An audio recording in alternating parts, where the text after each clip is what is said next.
Welcome back to the Roy West Radio Show on AM 560 KLVI every Sunday, 12 to 1 o'clock Central Time. I am Charlie Foxworth, your guest host, and I have what I consider an old friend and a significant leader in our community, Mr. Jim Rich, coming on with me today, and I'm going to bring him on. There's Jim.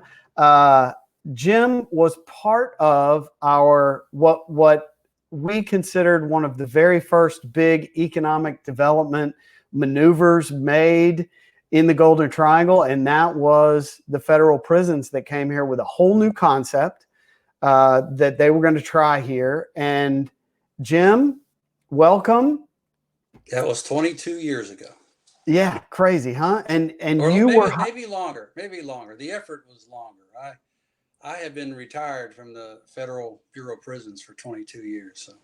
And you were the warden, right? I arrived in 1996 and retired in 1998. And you were tasked with all of it. Hiring 1,000 people. That's amazing. And spending about $100 million in activation funds. That is unbelievable. And you came from? I had been the warden of the Federal Correctional Institution in Seagoville, Texas, so the Dallas area. Okay. And then was it Pennsylvania before that, or is that where you were born? If you go back, when you worked then for the Bureau of Prisons, you moved all over the country. So Wisconsin, New Jersey, Virginia. I ended up in Texas 34 years ago and never thought I'd ever come to Texas, but it's been 34 years.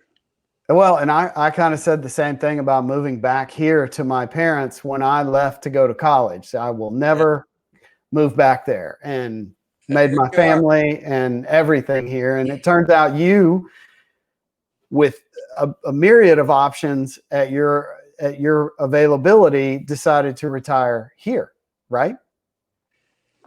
Yes, I was given a choice of going to Washington, D.C.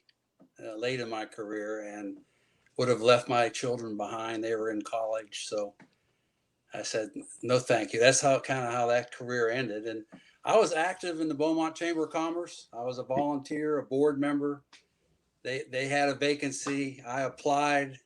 They didn't pick me, but the guy they picked turned around and hired me as vice president for economic development. And then that led to the next 20 years. I really, in the 2 years I did that, I enjoyed that more than anything. Just the idea of having been in corrections and criminal justice and seeing people waste their lives behind bars. I just thought the real remedy in the community is jobs. Yeah. It's all about jobs. So getting involved in something that facilitated that or helped the community get jobs, it's been kind of the passion. And really my background as well. I mean, when I decided to move back here, that was the first thing my father said, was kind of explained that jobs in the economy bring families, which then demand services in that economy, which allows the whole system to operate. And I got involved with economic development as one of the very first things, knowing that we needed to bring jobs here to keep it going. I'll tell you a little interesting history. When I volunteered at the chamber, they were doing a vision for the next century. I think they called it century something. And so I got assigned to an economic development group, and it was led by Malcolm Williams, who's still with us today. He was the head of economic development for Entergy. And so our task was to look at what kind of regional economic development organization there should be, or what their role would be, how it would be funded. And here we are still trying to make that work. Trying to make the regional approach work. Yeah. Because I would say now, if we evolve past your leadership of the Beaumont Chamber of Commerce for 20 years, we now have you as the executive director of the Southeast Texas Economic Development Foundation. And if you want to, I never gave that up. What's that? I've been doing this for 20 years. I never gave it up. When I retired, from the Beaumont Chamber in 2015. I stayed on with the foundation, and then we became independent of the chamber in 2015. And then when you're independent, kind of tell us what that group does. Well, we have no organizational ties. We're kind of on our own. We have an office at the Southeast Texas Regional Planning Commission, and we just try to, in a very smart way, neutral way, promote our 3-county region. There was another economic development organization at the time that folded. Yeah. And, basically, it's an interesting story. The community raised $4 million to create what ended up being called the Partnership of Southeast Texas. Eventually, over time, as things evolved, they couldn't keep going, primarily because of the overhead. And if you're going to have an organization, you've got staff, you got office space, you got insurance, the overhead, it just kind of ran its course. And so the foundation took on the role of trying to maintain a regional effort, primarily to market our 3-county area and to work collaboratively with each other. And that functions. How do you raise money?